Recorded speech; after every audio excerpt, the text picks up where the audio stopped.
Hey, what's going on, everybody? This is Ace, and I'm making a really quick, simple video just kind of highlighting my Nintendo GameCube that I have here. The whole idea with this is that I made a couple of modifications. I just kind of want to show. These are pretty standard. A lot of people have done these. There's thousands of videos of people doing these kinds of modifications, but I just kind of wanted to review it and show what I've done so that other people can check it out. My GameCube's in pretty good condition. I barely played it when I had it as a kid, so now I'm trying to get to some of the games I never touched, and I needed to do some modifications just to kind of improve the console a little bit. You can't really see it, but I've already changed out the thermal pads for the device. I've already tore it down and done that, but I want to kind of start here with the front plate with the controller connections and the CMOS battery. So what I've done is I've changed out the CMOS battery and the CMOS battery holder because, as you know, these batteries die after a certain amount of time.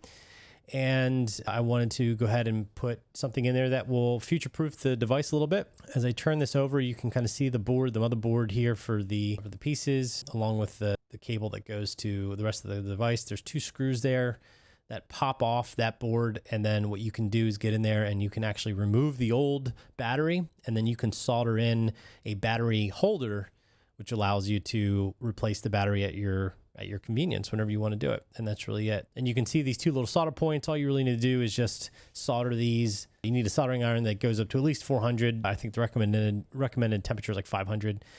And then you just kind of, solder down these 2 points with the old battery. You remove the old battery, and then you go ahead and put in this new battery holder. You solder it in, and then you're pretty much good to go. There's really not much more you need to do with it. It's actually really straightforward. You just need to make sure that the battery holder is in the right orientation for positive and negative. But other than that, it's really good. And it's in there pretty good. It's not really going to come out, and everything looks really straight. These little holders are pretty cheap. You get them off Amazon for like 50 cents. I mean, you can get a whole box of them for like $1. They're really dirt cheap, and it's really great and really easy. So that's the first modification I did, and I think that's what most people do to their GameCube because these batteries die pretty quickly, and you need that to kind of save the date. But what I want to show here on the side is I went ahead and did the fan modification. So the GameCube comes with a fan, and it keeps the whole device cool while you're gaming. And there's a really cool modification you can do by putting in a Noctua fan to get better cooling versus the stock cooler. And here's the Noctua fan, the NFA4X10. It's a 40 by 10 millimeter premium fan. It's a great little tiny fan. It's actually the recommended fan for this upgrade that most people do. And Noctua is just awesome. They just make really awesome fans. They're one of the industry leading companies that make gaming case fans, computer case fans. And I ordered this one. It's relatively affordable, and this is what we put in there, and it's actually really great. So this is what I recommend you get. Now here's the original fan that comes with the GameCube. This one I have actually still works. There's nothing wrong with it, but the Noctua fan actually pushes more air, so it's more efficient than this one here. But this one still works, and I'm going to keep it on hand either to just have it as a backup. And you can see kind of like the modifications that Nintendo did for these fans. They kind of cut out the plastic here so that you have to have a very specific connection point. But I'm going to show you the mod here that you do for this. But this is the fan, highly recommended, pushes a lot of air, very quiet, a very high performing fan. And now if you look at the GameCube, you can see this new kind of like mount that I got. It's a 3D printed mount, bought off Amazon. It's really cheap. A lot of people make them. And what it does is the fan kind of just clips in the back end, and you just need to make sure the wire's oriented the right way.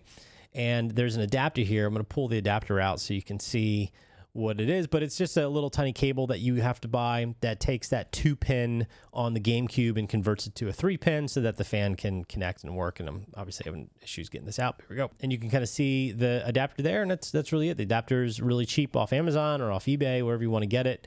This adapter came with the mount that I purchased for this upgrade. But yeah, it's really straightforward. You just kind of tuck that cable in and away when you're kind of done. But there's the connection, and the Noctua fan fits in there nice and easy. And then you get the four screws that you just screw this in with, the same screws that were already with the GameCube, and you're really good to go.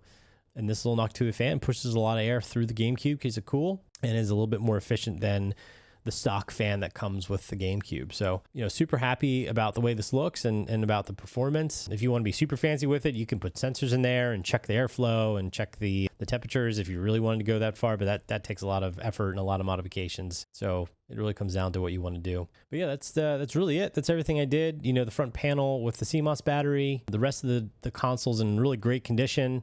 This mod is a really good mod just to keep the console cool and keep it running well for future generations. And yeah, that's really it. That's pretty much what I've done with the device. And I just want to share it just because, I love this stuff and I have a lot of fun with it. And, maybe I'll do more modifications in the future, but, for right now, this is really all I wanted to do with it. There's other modifications you can do with putting other additional boards in and other connections in to be able to play different games or to, play ROM files, things like that. But right now, I'm just kind of doing some basic stuff because I really enjoy upgrading the console and make sure it's future-proofed, and hopefully I can hand it down to the next generation if they want to play games on this device.